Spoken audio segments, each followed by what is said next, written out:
Alec Baldwin case dismissed. This Friday, the Rust trial was dismissed with prejudice, meaning Alec Baldwin cannot be charged for the crime ever again. Prosecutor Morrissey stated, "I'm disappointed because I believe that the importance of the evidence was misconstrued by the defense attorneys, but I have to respect the court's decision." What is everyone's opinion of the judge dismissing the case? Let us know below. Prejudice is a very extreme sanction, and case law is very clear that because it's very extreme, I have to go through every single element, and I have to make a very good record as to why I'm seeing what I'm seeing.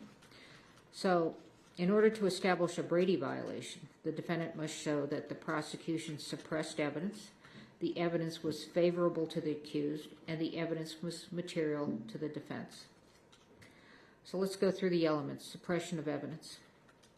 The definition of suppression of elements, this is Case versus Hatch, is while the first element requires proof that the prosecution suppressed or withheld the evidence in question, it does not require a finding of bad faith or any other culpable state of mind on the part of the prosecutor.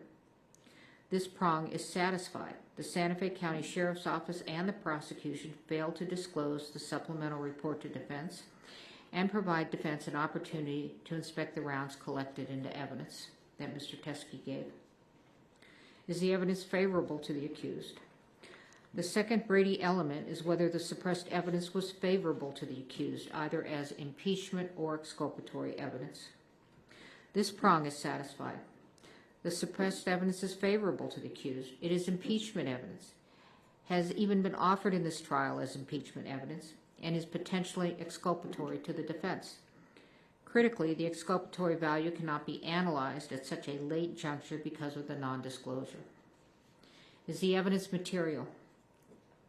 While post-trial discovery of evidence under Brady requires a reasonable probability that the result of the proceeding would have been different, discovery of evidence during trial requires an evaluation of whether the late tender has impeded the effective use of evidence in such a way that it impacts the fundamental fairness of the proceedings, and that is State versus Huerta Castro.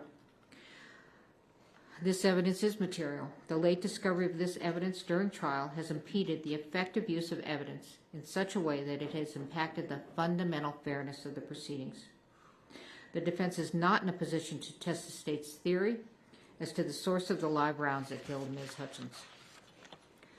I'm also going to take a look at Harper, State versus Harper. The assessment of sanctions depends upon the extent of the government's culpability, weighed against the amount of prejudice to the state. Quoting Chenard. Let's go through culpability.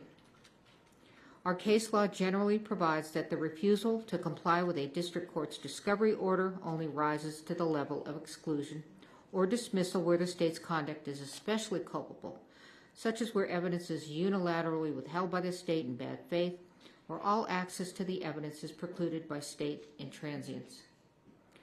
The state is highly culpable for its failure to provide this discovery to the defendant. The state unilaterally withheld a supplemental report.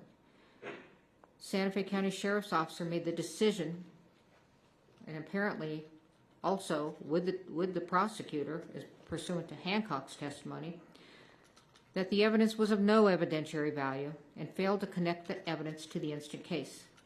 The case agent, as well as pursuant to Hancock's testimony, Ms.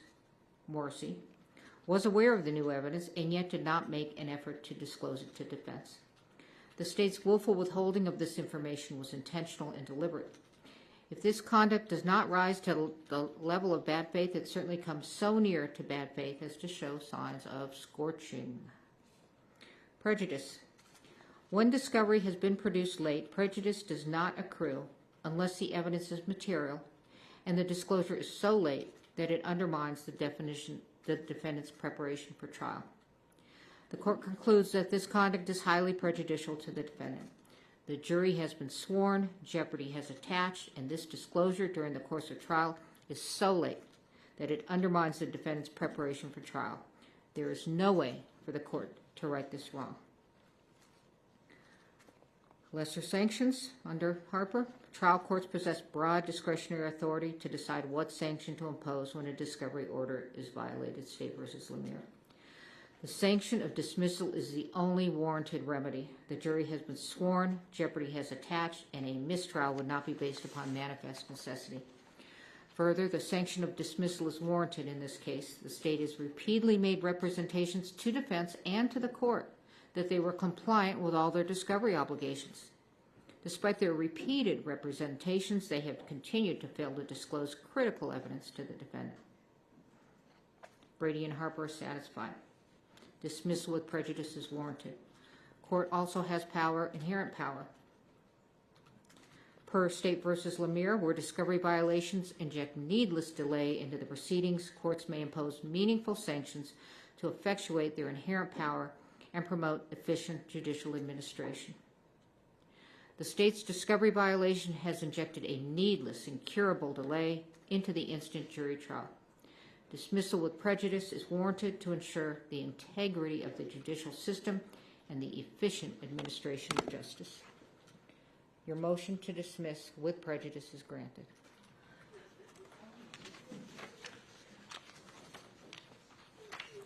Now, with respect to the jury, I don't imagine you all want to return on Monday. I will take care of the jury.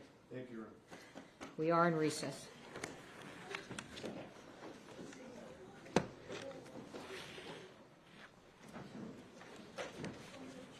I'm not getting up.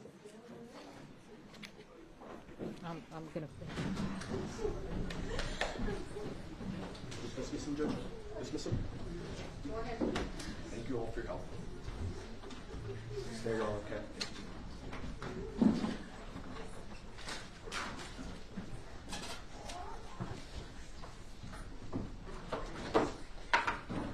Okay, wherever he's at.